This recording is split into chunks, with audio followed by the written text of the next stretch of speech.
The Blue Castle by L.M. Montgomery. Chapter 1. If it had not rained on a certain May morning, Valancy Sterling's whole life would have been entirely different.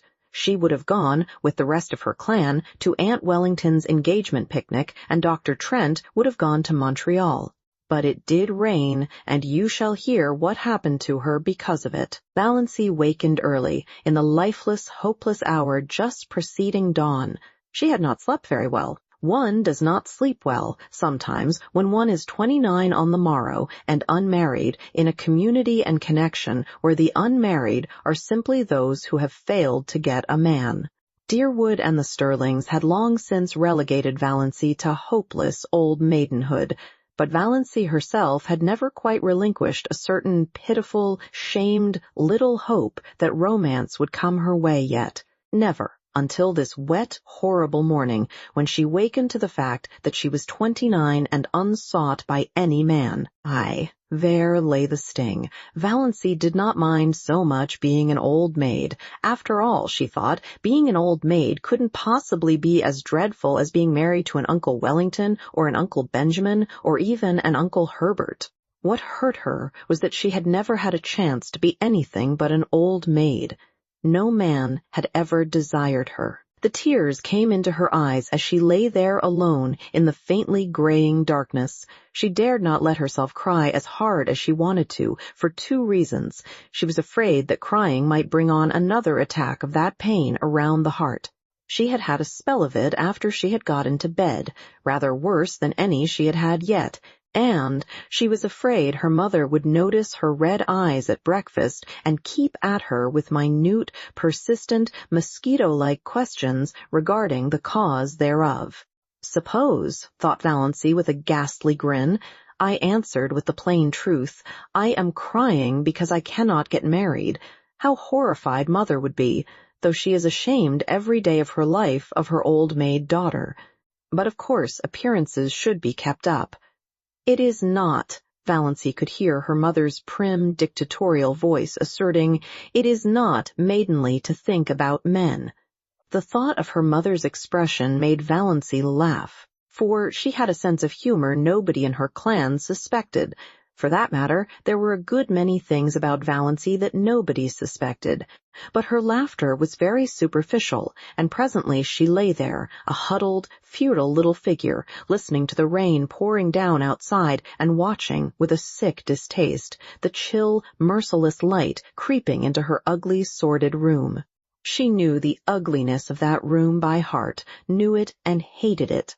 The yellow-painted floor, with one hideous, hooked rug by the bed, with a grotesque, hooked dog on it, always grinning at her when she awoke, the faded, dark red paper, the ceiling discolored by old leaks and crossed by cracks, the narrow, pinched little washstand, the brown paper lambrequin with purple roses on it, the spotted, old-looking glass with the crack across it, propped up on the inadequate dressing-table. The jar of ancient potpourri made by her mother in her mythical honeymoon, the shell-covered box with one burst corner which Cousin Stickles had made in her equally mythical girlhood, the beaded pincushion with half its bead fringe gone, the one stiff yellow chair, the faded old motto, gone but not forgotten, worked in colored yarns about great-grandmother Sterling's grim old face, the old photographs of ancient relatives long banished from the rooms below. There were only two pictures that were not of relatives. One, an old chromo of a puppy sitting on a rainy doorstep. That picture always made Valancy unhappy. That forlorn little dog crouched on the doorstep in the driving rain. Why didn't someone open the door and let him in? The other picture was a faded, passy-partooted engraving of Queen Louise coming down a stairway, which Aunt Wellington had lavishly given her on her 10th birthday. For 19 years she had looked at it and hated it. Beautiful, smug, self-satisfied Queen Louise. But she never dared destroy it or remove it. Mother and Cousin Stickles would have been aghast, or, as Valancy irreverently expressed it in her thoughts, would have had a fit. Every room in the house was ugly, of course, but downstairs appearances were kept up somewhat. There was no money for rooms nobody ever saw. Valancy sometimes felt that she could have done something for her room herself, even without money if she were permitted. But her mother had negatived every timid suggestion, and Valancy did not persist. Valancy never persisted. She was afraid to. Her mother could not brook opposition. Mrs. Sterling would sulk for days if offended, with the airs of an insulted duchess. The only thing Valancy liked about her room was that she could be alone there at night to cry if she wanted to. But, after all, what did it matter if a room, which you used for nothing except sleeping and dressing in, were ugly? Valancy was never permitted to stay alone in her room for any other purpose. People who wanted to be alone, so Mrs. Frederick Sterling and Cousin Stickles believed, could only want to be alone for some sinister purpose. But her room in the Blue Castle was everything a room should be.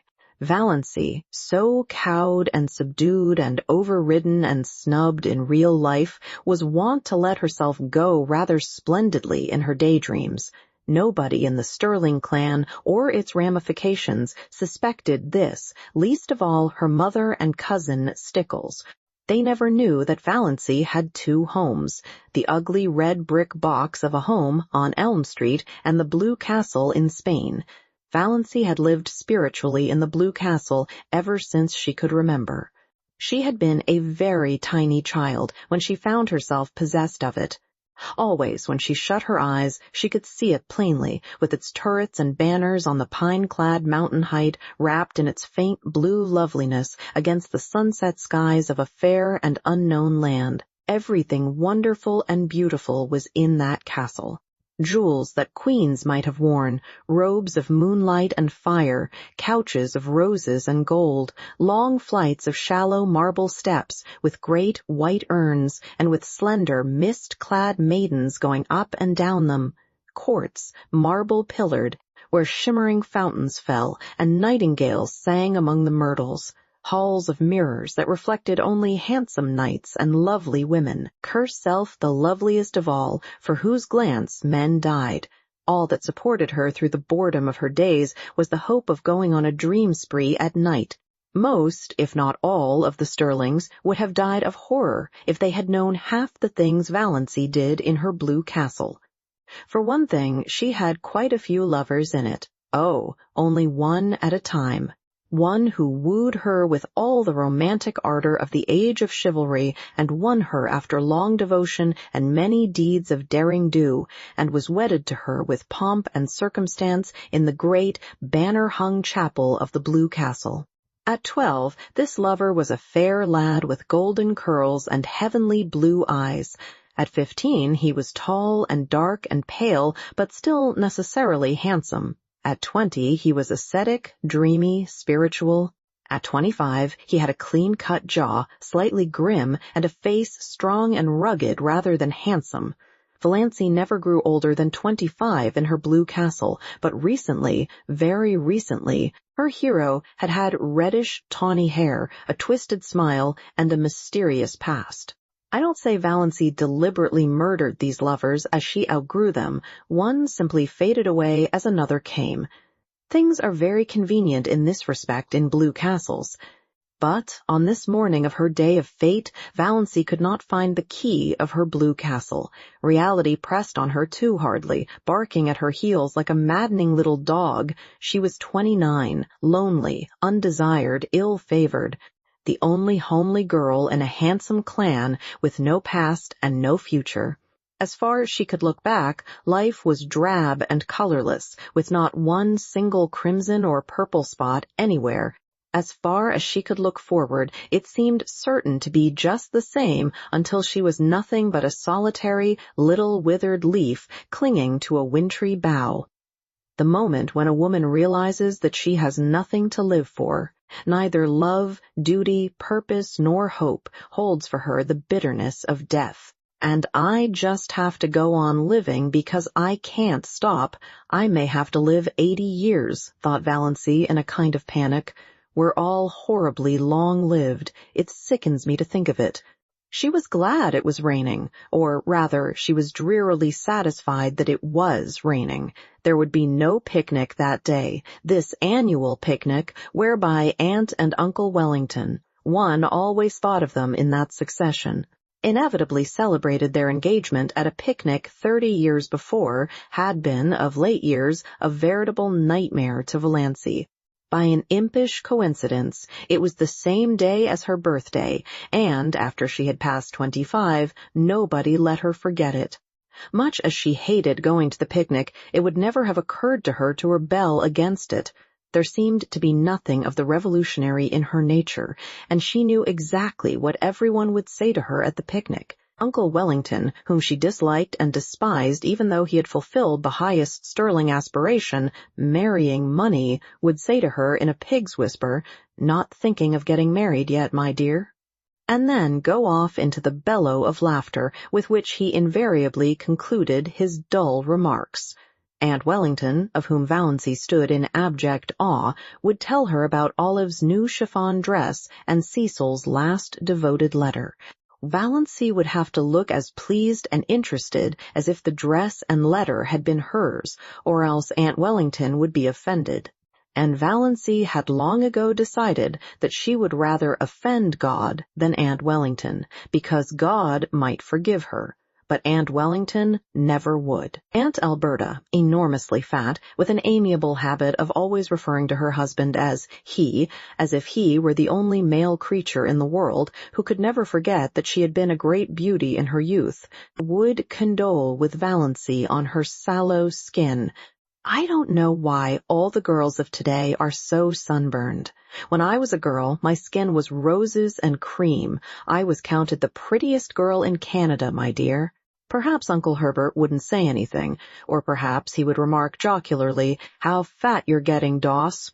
And then everybody would laugh over the excessively humorous idea of poor, scrawny little Doss getting fat, handsome, solemn Uncle James, whom Valancy disliked, but respected because he was reputed to be very clever and was therefore the clan oracle, brains being none too plentiful in the Sterling connection. Would probably remark with the owl-like sarcasm that had won him his reputation, "I suppose you're busy with your hope chest these days?" And Uncle Benjamin would ask some of his abominable conundrums between wheezy chuckles and answer them himself. What is the difference between Doss and a mouse? The mouse wishes to harm the cheese, and Doss wishes to charm the he's.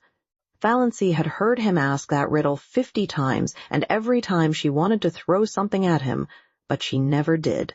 In the first place, the Sterlings simply did not throw things. In the second place, Uncle Benjamin was a wealthy and childless old widower, and Valancy had been brought up in the fear and admonition of his money. If she offended him, he would cut her out of his will, supposing she were in it. Valancy did not want to be cut out of Uncle Benjamin's will. She had been poor all her life and knew the galling bitterness of it. So she endured his riddles and even smiled, tortured little smiles over them. Aunt Isabel, downright and disagreeable as an east wind, would criticize her in some way. Valancy could not predict just how, for Aunt Isabel never repeated a criticism. She found something new with which to jab you every time. Aunt Isabel prided herself on saying what she thought, but didn't like it so well when other people said what they thought to her. Valancy never said what she thought. Cousin Georgiana, named after her great-great-grandmother, who had been named after George IV, would recount dolorously the names of all relatives and friends who had died since the last picnic and wonder which of us will be the first to go next. Oppressively competent, Aunt Mildred would talk endlessly of her husband and her odious prodigies of babies to Valancy, because Valancy would be the only one she could find to put up with it. For the same reason, Cousin Gladys, really first cousin Gladys once removed, according to the strict way in which the Sterlings tabulated relationship. A tall, thin lady who admitted she had a sensitive disposition would describe minutely the tortures of her neuritis. And Olive, the wonder girl of the whole Sterling clan, who had everything Valancy had not, beauty, popularity, love, would show off her beauty and presume on her popularity and flaunt her diamond insignia of love in Valancy's dazzled, envious eyes. There would be none of all this today. And there would be no packing up of teaspoons. The packing up was always left for Valancy and Cousin Stickles, and once, 6 years ago, a silver teaspoon from Aunt Wellington's wedding set had been lost. Valancy never heard the last of that silver teaspoon. Its ghost appeared Banquo-like at every subsequent family feast. Oh, yes, Valancy knew exactly what the picnic would be like, and she blessed the rain that had saved her from it. There would be no picnic this year. If Aunt Wellington could not celebrate on the sacred day itself, she would have no celebration at all. Thank whatever gods there were for that. Since there would be no picnic, Valancy made up her mind that, if the rain held up in the afternoon, she would go up to the library and get another of John Foster's books. Valancy was never allowed to read novels, but John Foster's books were not novels. They were nature books. So the librarian told Mrs. Frederick Sterling all about the woods and birds and bugs and things like that, you know. So Valancy was allowed to read them, under protest, for it was only too evident that she enjoyed them too much. It was permissible, even laudable, to read to improve your mind and your religion, but a book that was enjoyable was dangerous. Valancy did not know whether her mind was being improved or not, but she felt vaguely that if she had come across John Foster's books years ago, life might have been a different thing for her. They seemed to her to yield glimpses of a world into which she might once have entered, though the door was forever barred to her now. It was only within the last year that John Foster's books had been in the Deerwood Library, though the librarian told Valancy that he had been a well-known writer for several years. "Where does he live?" Valancy had asked. "Nobody knows. From his books he must be a Canadian, but no more information can be had. His publishers won't say a word. Quite likely John Foster is a nom de plume. His books are so popular we can't keep them in at all, though I really can't see what people find in them to rave over." "I think they're wonderful," said Valancy timidly. "Oh, well," Miss Clarkson smiled in a patronizing fashion that relegated Valancy's opinions to limbo. "I can't say I care much for bugs myself, but certainly Foster seems to know all there is to know about them." Valancy didn't know whether she cared much for bugs either. It was not John Foster's uncanny knowledge of wild creatures and insect life that enthralled her. She could hardly say what it was, some tantalizing lure of a mystery never revealed. Some hint of a great secret just a little further on, some faint, elusive echo of lovely, forgotten things. John Foster's magic was indefinable. Yes, she would get a new Foster book. It was a month since she had Thistle Harvest, so surely Mother could not object. Valancy had read it 4 times. She knew whole passages off by heart. And she almost thought she would go and see Dr. Trent about that queer pain around the heart. It had come rather often lately, and the palpitations were becoming annoying, not to speak of an occasional dizzy moment and a queer shortness of breath.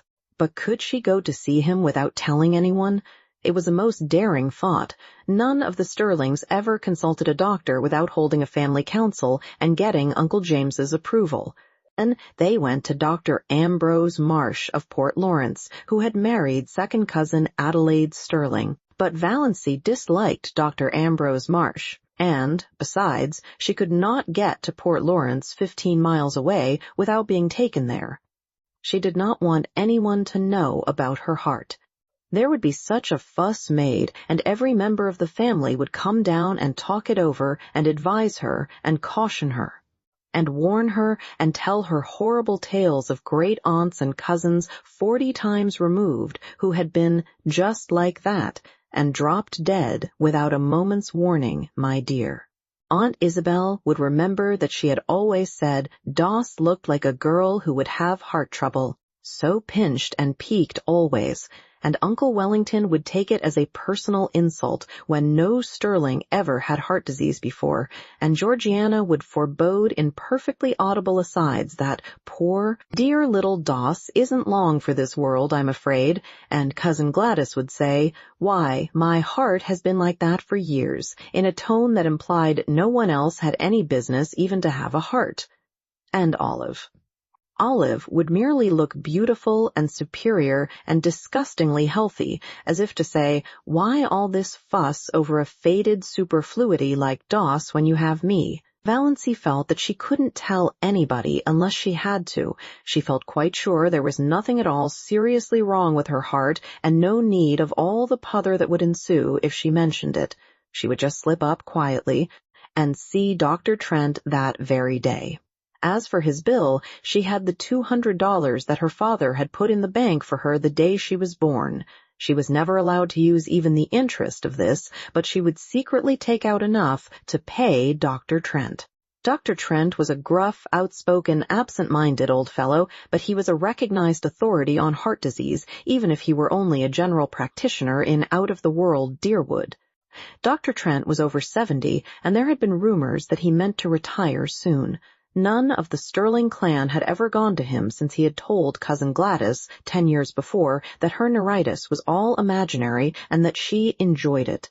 You couldn't patronize a doctor who insulted your first cousin once removed like that, not to mention that he was a Presbyterian when all the Sterlings went to the Anglican Church. But Valancy, between the devil of disloyalty to clan and the deep sea of fuss and clatter and advice, thought she would take a chance with the devil. Chapter 2. When Cousin Stickles knocked at her door, Valancy knew it was 7:30 and she must get up. As long as she could remember, Cousin Stickles had knocked at her door at 7:30. Cousin Stickles and Mrs. Frederick Sterling had been up since 7, but Valancy was allowed to lie abed half an hour longer because of a family tradition that she was delicate. Valancy got up, though she hated getting up more this morning than ever she had before. What was there to get up for? Another dreary day, like all the days that had preceded it, full of meaningless little tasks, joyless and unimportant, that benefited nobody. But if she did not get up at once, she would not be ready for breakfast at 8 o'clock. Hard and fast times for meals were the rule in Mrs. Sterling's household. Breakfast at 8, dinner at 1, supper at 6, year in and year out. No excuses for being late were ever tolerated. So up Valancy got, shivering. The room was bitterly cold with the raw, penetrating chill of a wet May morning. The house would be cold all day. It was one of Mrs. Frederick's rules that no fires were necessary after the 24th of May. Meals were cooked on the little oil stove in the back porch, and though May might be icy and October frostbitten, no fires were lighted until the 21st of October by the calendar. On the 21st of October, Mrs. Frederick began cooking over the kitchen range and lighted a fire in the sitting-room stove in the evenings. It was whispered about in the connection that the late Frederick Sterling had caught the cold, which resulted in his death during Valancy's first year of life, because Mrs. Frederick would not have a fire on the 20th of October. She lighted it the next day, but that was a day too late for Frederick Sterling. Valancy took off and hung up in the closet her nightdress of coarse, unbleached cotton with high neck and long, tight sleeves. She put on undergarments of a similar nature, a dress of brown gingham, thick black stockings, and rubber-heeled boots. Of late years, she had fallen into the habit of doing her hair with the shade of the window by the looking-glass pulled down. The lines on her face did not show so plainly then. But this morning she jerked the shade to the very top and looked at herself in the leprous mirror with a passionate determination to see herself as the world saw her. The result was rather dreadful.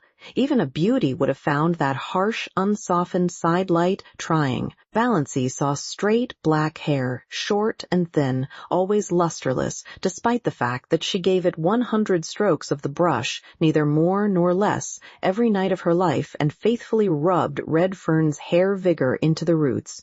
more lusterless than ever in its morning roughness, fine, straight, black brows, a nose she had always felt was much too small even for her small, three-cornered white face, a small, pale mouth that always fell open a trifle over little, pointed white teeth, a figure thin and flat, breasted rather below the average height. She had somehow escaped the family high cheekbones, and her dark brown eyes, too soft and shadowy to be black, had a slant that was almost oriental. Apart from her eyes, she was neither pretty nor ugly. Just insignificant looking, she concluded bitterly. How plain the lines around her eyes and mouth were in that merciless light, and never had her narrow white face looked so narrow and so white. She did her hair in a pompadour. Pompadours had long gone out of fashion, but they had been in when Valancy first put her hair up, and Aunt Wellington had decided that she must always wear her hair so. It is the only way that becomes you. Your face is so small that you must add height to it by a pompadour effect, said Aunt Wellington, who always enunciated commonplaces as if uttering profound and important truths. Valancy had hankered to do her hair pulled low on her forehead with puffs above the ears, as Olive was wearing hers. But Aunt Wellington's dictum had such an effect on her that she never dared change her style of hairdressing again. But then there were so many things Valancy never dared do. All her life she had been afraid of something, she thought bitterly, from the very dawn of recollection, when she had been so horribly afraid of the big black bear that lived, so Cousin Stickles told her, in the closet under the stairs. And I always will be. I know it. I can't help it. I don't know what it would be like not to be afraid of something. Afraid of her mother's sulky fits, afraid of offending Uncle Benjamin, afraid of becoming a target for Aunt Wellington's contempt, afraid of Aunt Isabel's biting comments, afraid of Uncle James's disapproval, afraid of offending the whole clan's opinions and prejudices, afraid of not keeping up appearances, afraid to say what she really thought of anything, afraid of poverty in her old age. Fear, fear, fear, she could never escape from it. It bound her and enmeshed her like a spider's web of steel. Only in her blue castle could she find temporary release. And this morning, Valancy could not believe she had a blue castle. She would never be able to find it again. 29, unmarried, undesired. What had she to do with the fairy-like chatelaine of the blue castle? She would cut such childish nonsense out of her life forever and face reality unflinchingly. She turned from her unfriendly mirror and looked out. The ugliness of the view always struck her like a blow. The ragged fence, the tumble-down old carriage shop in the next lot, plastered with crude, violently colored advertisements, the grimy railway station beyond, with the awful derelicts that were always hanging around it, even at this early hour. In the pouring rain, everything looked worse than usual, especially the beastly advertisement, "Keep that schoolgirl complexion." Valancy had kept her schoolgirl complexion. That was just the trouble. There was not a gleam of beauty anywhere. Exactly like my life, thought Valancy drearily. Her brief bitterness had passed. She accepted facts as resignedly as she had always accepted them. She was one of the people whom life always passes by. There was no altering that fact. In this mood, Valancy went down to breakfast. Chapter 3. Breakfast was always the same. Oatmeal porridge, which Valancy loathed, toast and tea, and 1 teaspoonful of marmalade. Mrs. Frederick thought 2 teaspoonfuls extravagant. But that did not matter to Valancy, who hated marmalade too. The chilly, gloomy little dining room was chillier and gloomier than usual. The rain streamed down outside the window. Departed sterlings in atrocious gilt frames wider than the pictures glowered down from the walls, and yet Cousin Stickles wished Valancy many happy returns of the day. "Sit up straight, Doss," was all her mother said. Valancy sat up straight. She talked to her mother and Cousin Stickles of the things they always talked of. She never wondered what would happen if she tried to talk of something else. She knew, therefore she never did it. Mrs. Frederick was offended with Providence for sending a rainy day when she wanted to go to a picnic, so she ate her breakfast in a sulky silence for which Valancy was rather grateful.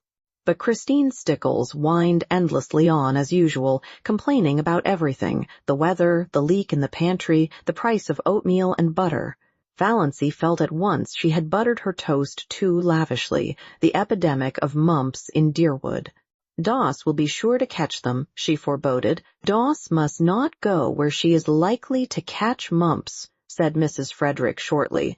Valancy had never had mumps, or whooping cough, or chicken pox, or measles, or anything she should have had, nothing but horrible colds every winter. Doss's winter colds were a sort of tradition in the family. Nothing, it seemed, could prevent her from catching them. Mrs. Frederick and Cousin Stickles did their heroic best. One winter they kept Valancy housed up from November to May in the warm sitting room. She was not even allowed to go to church. And Valancy took cold after cold and ended up with bronchitis in June. None of my family were ever like that, said Mrs. Frederick, implying that it must be a Sterling tendency. The Sterlings seldom take colds, said Cousin Stickles resentfully. She had been a Sterling. I think, said Mrs. Frederick, that if a person makes up her mind not to have colds, she will not have colds. So that was the trouble. It was all Valancy's own fault. But on this particular morning, Valancy's unbearable grievance was that she was called Doss. She had endured it for 29 years, and all at once she felt she could not endure it any longer. Her full name was Valancy Jane. Valancy Jane was rather terrible, but she liked Valancy, with its odd outland tang. It was always a wonder to Valancy that the Sterlings had allowed her to be so christened. She had been told that her maternal grandfather, old Amos Wansborough, had chosen the name for her. Her father had tacked on the Jane by way of civilizing it, and the whole connection got out of the difficulty by nicknaming her Doss. She never got Valancy from anyone but outsiders. Mother, she said timidly, would you mind calling me Valancy after this? Doss seems so I don't like it. Mrs. Frederick looked at her daughter in astonishment. She wore glasses with enormously strong lenses that gave her eyes a peculiarly disagreeable appearance. What is the matter with Doss? It seems so childish, faltered Valancy. Oh, Mrs. Frederick had been a Wansborough, and the Wansborough smile was not an asset. I see. Well, it should suit you then. You are childish enough in all conscience, my dear child. I am 29, said the dear child desperately. I wouldn't proclaim it from the housetops if I were you, dear, said Mrs. Frederick. 29. I had been married 9 years when I was 29. I was married at 17, said Cousin Stickles proudly. Valancy looked at them furtively. Mrs. Frederick, except for those terrible glasses and the hooked nose that made her look more like a parrot than a parrot itself could look, was not ill-looking. At 20, she might have been quite pretty. But Cousin Stickles! And yet Christine Stickles had once been desirable in some man's eyes. Valancy felt that Cousin Stickles, with her broad, flat, wrinkled face, a mole right on the end of her dumpy nose, bristling hairs on her chin, wrinkled yellow neck, pale, protruding eyes, and thin, puckered mouth, had yet this advantage over her, this right to look down on her. And even yet Cousin Stickles was necessary to Mrs. Frederick. Valancy wondered pitifully what it would be like to be wanted by someone, needed by someone. No one in the whole world needed her, or would miss anything from life if she dropped suddenly out of it. She was a disappointment to her mother. No one loved her. She had never so much as had a girlfriend. I haven't even a gift for friendship, she had once admitted to herself pitifully. Doss, you haven't eaten your crusts, said Mrs. Frederick rebukingly. It rained all the forenoon without cessation. Valancy pieced a quilt. Valancy hated piecing quilts, and there was no need of it. The house was full of quilts. There were 3 big chests packed with quilts in the attic. Mrs. Frederick had begun storing away quilts when Valancy was 17, and she kept on storing them, though it did not seem likely that Valancy would ever need them. But Valancy must be at work, and fancy work materials were too expensive. Idleness was a cardinal sin in the Sterling household. When Valancy had been a child, she had been made to write down every night, in a small, hated, black notebook, all the minutes she had spent in idleness that day. On Sundays, her mother made her tot them up and pray over them. On this particular forenoon of this day of destiny, Valancy spent only 10 minutes in idleness. At least, Mrs. Frederick and Cousin Stickles would have called it idleness. She went to her room to get a better thimble, and she opened Thistle Harvest guiltily at random. "The woods are so human," wrote John Foster, "that to know them one must live with them. An occasional saunter through them, keeping to the well-trodden paths, will never admit us to their intimacy. If we wish to be friends, we must seek them out and win them by frequent reverent visits at all hours, by morning, by noon, and by night, and at all seasons, in spring, in summer, in autumn, in winter. Otherwise, we can never really know them, and any pretense we may make to the contrary will never impose on them. They have their own effective way of keeping aliens at a distance and shutting their hearts to mere casual sightseers. It is of no use to seek the woods from any motive except sheer love of them. They will find us out at once and hide all their sweet, old-world secrets from us. But if they know we come to them because we love them, they will be very kind to us and give us such treasures of beauty and delight as are not bought or sold in any marketplace. For the woods, when they give at all, give unstintedly and hold nothing back from their true worshippers. We must go to them lovingly, humbly, patiently, watchfully, and we shall learn what poignant loveliness lurks in the wild places and silent intervals lying under starshine and sunset.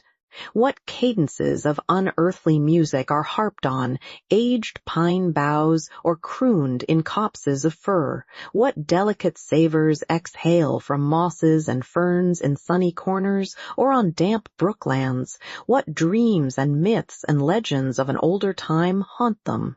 Then the immortal heart of the woods will beat against ours, and its subtle life will steal into our veins and make us its own forever, so that no matter where we go or how widely we wander, we shall yet be drawn back to the forest to find our most enduring kinship. "Doss," called her mother from the hall below, "what are you doing all by yourself in that room?"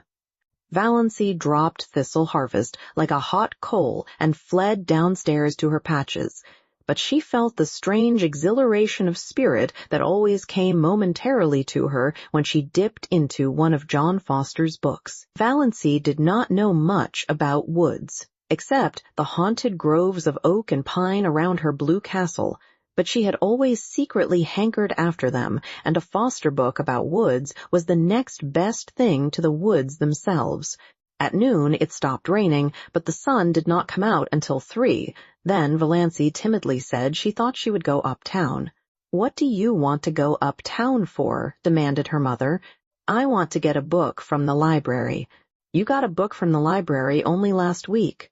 "No, it was 4 weeks.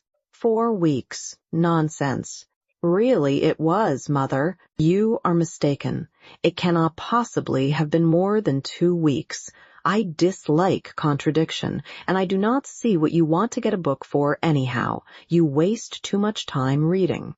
"Of what value is my time?" asked Valancy bitterly. "Doss, don't speak in that tone to me." "We need some tea," said Cousin Stickles. "She might go and get that if she wants a walk, though this damp weather is bad for colds."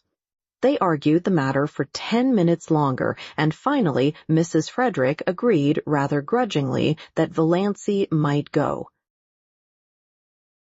Chapter 4. "Got your rubbers on?" called Cousin Stickles as Valancy left the house. Christine Stickles had never once forgotten to ask that question when Valancy went out on a damp day. "Yes." "Have you got your flannel petticoat on?" asked Mrs. Frederick. "No." "Doss, I really do not understand you. Do you want to catch your death of cold again? Her voice implied that Valancy had died of a cold several times already. "Go upstairs this minute and put it on." "Mother, I don't need a flannel petticoat. My sateen one is warm enough." "Doss, remember you had bronchitis 2 years ago. Go and do as you are told." Valancy went, though nobody will ever know just how near she came to hurling the rubber plant into the street before she went. She hated that gray flannel petticoat more than any other garment she owned. Olive never had to wear flannel petticoats. Olive wore ruffled silk and sheer lawn and filmy laced flounces, but Olive's father had married money, and Olive never had bronchitis, so there you were. "Are you sure you didn't leave the soap in the water?" demanded Mrs. Frederick, but Valancy was gone. She turned at the corner and looked back down the ugly, prim, respectable street where she lived. The Sterling house was the ugliest on it. More like a red brick box than anything else, too high for its breadth, and made still higher by a bulbous glass cupola on top. About it was the desolate, barren piece of an old house whose life is lived. There was a very pretty little house, with leaded casements and dubbed gables, just around the corner. A new house, one of those houses you love the minute you see them. Clayton Markley had built it for his bride. He was to be married to Jenny Lloyd in June. The little house, it was said, was furnished from attic to cellar in complete readiness for its mistress. "I don't envy Jenny the man," thought Valancy sincerely. Clayton Markley was not one of her many ideals. "But I do envy her the house. It's such a nice young house. Oh, if I could only have a house of my own, ever so poor, so tiny, but my own. But then," she added bitterly, "there is no use in yowling for the moon when you can't even get a tallow candle." In dreamland, nothing would do Valancy but a castle of pale sapphire. In real life, she would have been fully satisfied with a little house of her own. She envied Jenny Lloyd more fiercely than ever today. Jenny was not so much better looking than she was, and not so very much younger. Yet she was to have this delightful house, and the nicest little Wedgwood teacups. Valancy had seen them, an open fireplace and monogrammed linen, hem-stitched tablecloths and china closets. Why did everything come to some girls and nothing to others? It wasn't fair. Valancy was once more seething with rebellion as she walked along, a prim, dowdy little figure in her shabby raincoat and 3-year-old hat, splashed occasionally by the mud of a passing motor with its insulting shrieks.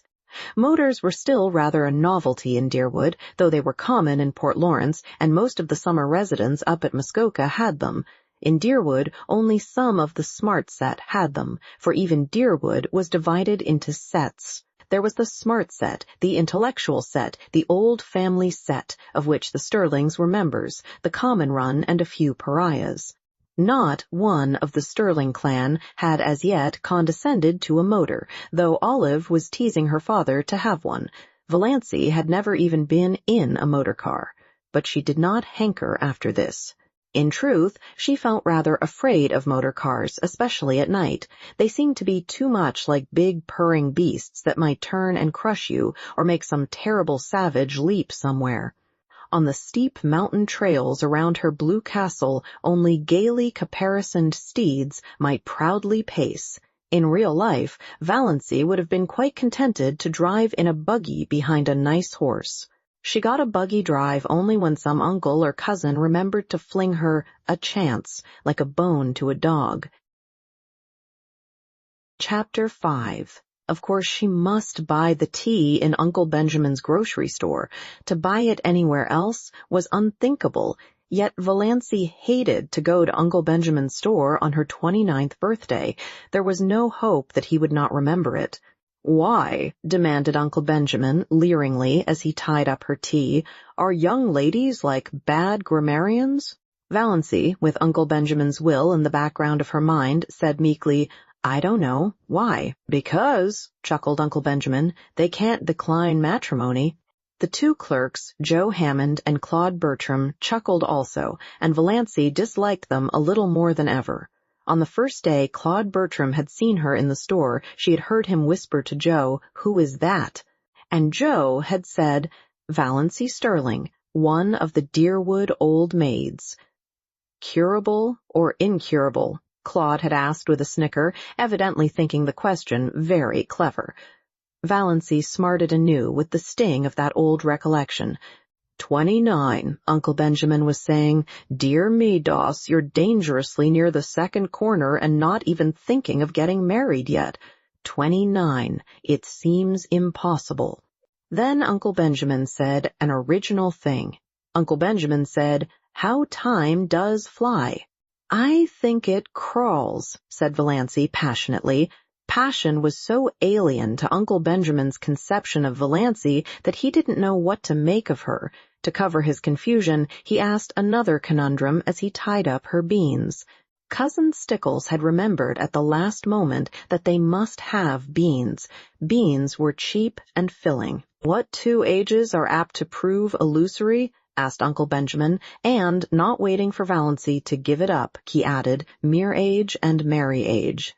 Mirage is pronounced mirage, said Valancy shortly, picking up her tea and her beans. For the moment, she did not care whether Uncle Benjamin cut her out of his will or not.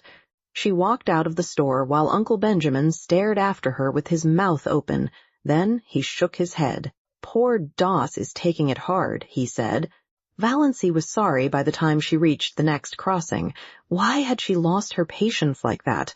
Uncle Benjamin would be annoyed and would likely tell her mother that Doss had been impertinent.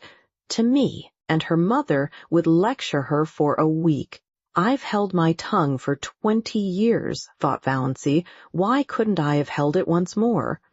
Yes, it was just 20, Valancy reflected, since she had first been twitted with her loverless condition. She remembered the bitter moment perfectly. She was just 9 years old, and she was standing alone on the school playground while the other little girls of her class were playing a game in which you must be chosen by a boy as his partner before you could play.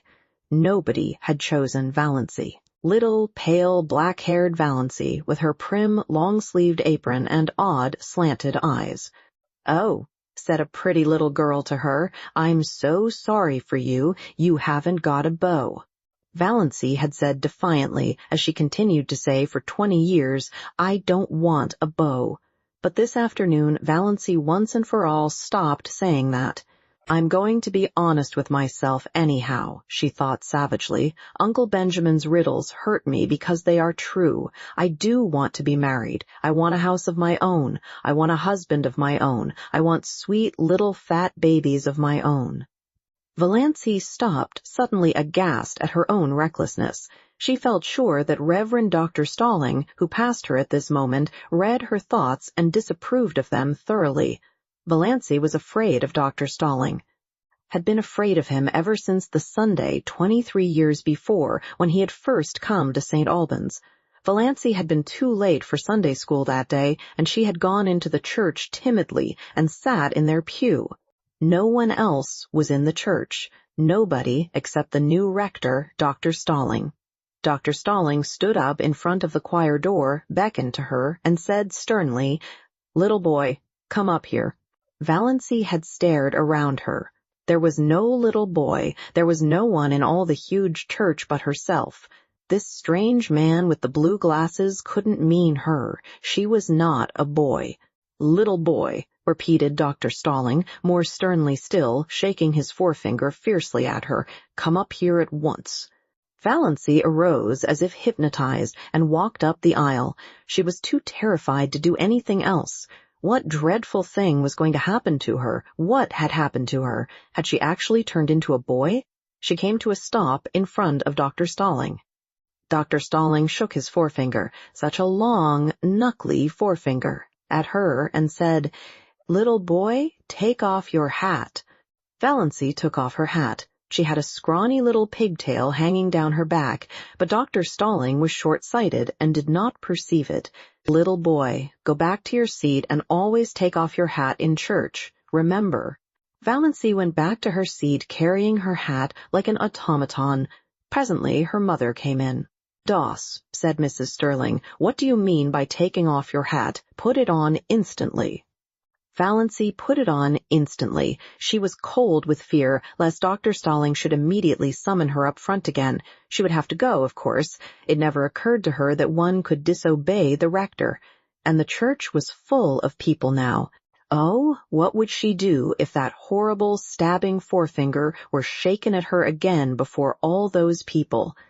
Valancy sat through the whole service in an agony of dread and was sick for a week afterwards. Nobody knew why. Mrs. Frederick again bemoaned herself of her delicate child. Dr. Stalling found out his mistake and laughed over it to Valancy. Who did not laugh?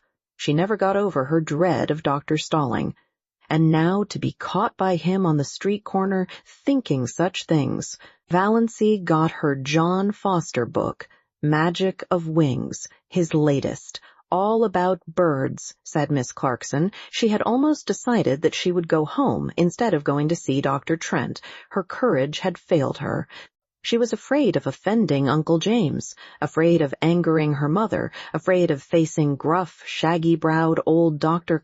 Trent, who would probably tell her, as he had told Cousin Gladys, that her trouble was entirely imaginary and that she only had it because she liked to have it. No, she would not go. She would get a bottle of Redfern's purple pills instead. Redfern's purple pills were the standard medicine of the Sterling clan. Had they not cured second cousin Geraldine when 5 doctors had given her up? Valancy always felt very skeptical concerning the virtues of the purple pills, but there might be something in them, and it was easier to take them than to face Dr. Trent alone. She would glance over the magazines in the reading room a few minutes and then go home. Valancy tried to read a story, but it made her furious.